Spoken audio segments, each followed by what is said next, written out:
Hello everyone, आज हम 12th class NCERT chemistry का चैप्टर नंबर 5 जिसका नाम सरफेस केमिस्ट्री है उसके एक्सरसाइज क्वेश्चन को डिस्कस करने वाले हैं। तो हमारा क्वेश्चन नंबर 5.6 है, what do you understand by activation of adsorbent, how is it achieved. तो एक्टिवेशन ऑफ एडजॉर्बेंट क्या कहलाता है और इसको आप कैसे अचीव कर सकते हो। तो देखो जरा, हमारा एडजॉर्बेंट मतलब वो सॉलिड सरफेस होती है, मतलब ऐसी सॉलिड सरफेस जहां पे लिक्विड या फिर गैस के मॉलिक्यूल जो है वो एडजॉर्ब हों। मतलब इस सरफेस पे या तो गैस के मॉलिक्यूल या फिर लिक्विड के मॉलिक्यूल जो है वो कैसे हों, एडजॉर्ब हों। तो इसको तो हम बोलते हैं एडजॉर्प्शन। तो ये जो हमारा सॉलिड है, सॉलिड तो कहलाता है एडजॉर्बेंट, और जो हमारे लिक्विड या गैस के मॉलिक्यूल्स होते हैं वो एडजॉर्बर कहलाते हैं। तो एक्टिवेशन ऑफ एडजॉर्बेंट को आप कैसे इंक्रीज कर सकते हो। तो निश्चित तौर पे हमको पता है कि एडजॉर्प्शन जो है वो हमारी एक सरफेस फिनोमिनन है। तो अगर हमारा सरफेस एरिया लार्ज हो जाए, अगर हम सरफेस एरिया को इंक्रीज कर दें तो निश्चित तौर पे हमारा एडजॉर्प्शन भी कैसा हो जाएगा, इंक्रीज हो जाएगा।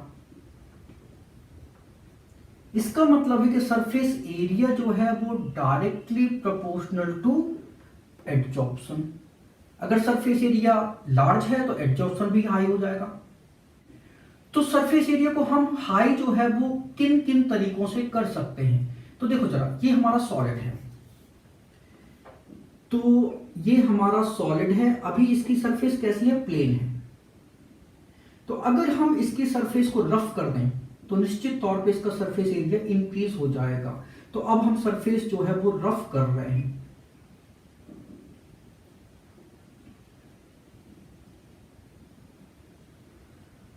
अब सरफेस एरिया जो है इंक्रीज हो गया, क्यों, क्योंकि इसकी सरफेस वो है वो रफ हो गई।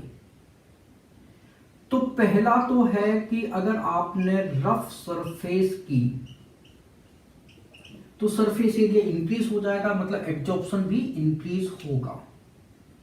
दूसरा तरीका यह है कि अगर ये सॉलिड है, इसको हम क्या करते हैं, इसको हम पाउडर फॉर्म में कन्वर्ट कर लें। तो पाउडर फॉर्म में सरफेस एरिया सबसे ज्यादा होता है। तो सरफेस एरिया ज्यादा होगा तो एडजॉर्प्शन भी हाई हो जाएगा।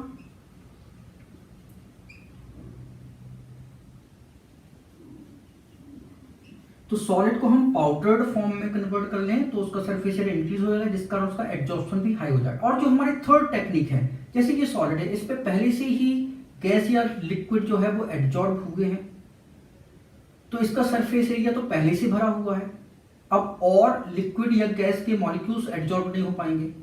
तो जो एडजॉर्ब मॉलिक्यूल हैं उनको हम क्या करते हैं, उसका डी एडजॉर्प्शन करा दें, उनको हम बाहर निकाल दें किसी तरीके से, तो हमारा सरफेस एरिया फिर से एडजॉर्प्शन के लिए तैयार हो जाएगा। तो ऐसा हमको याद आता है जो हमारा वुड चारकोल होता है,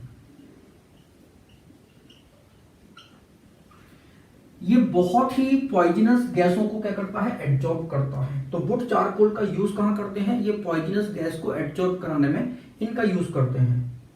अब वुड चारकोल से गैस का हमें क्या करना है, डी एब्जॉर्प्शन कराना है। जो पॉइजनस गैस है उसको बाहर निकालना है वुड चारकोल से। तो एक तरीका ये है कि वुड चारकोल को क्या करो, आप हीट करो 650 टू 1350 केल्विन तक। या तो आप इसको वैक्यूम में हीट करो या फिर सुपर हीटेड स्टीम में हीट करो।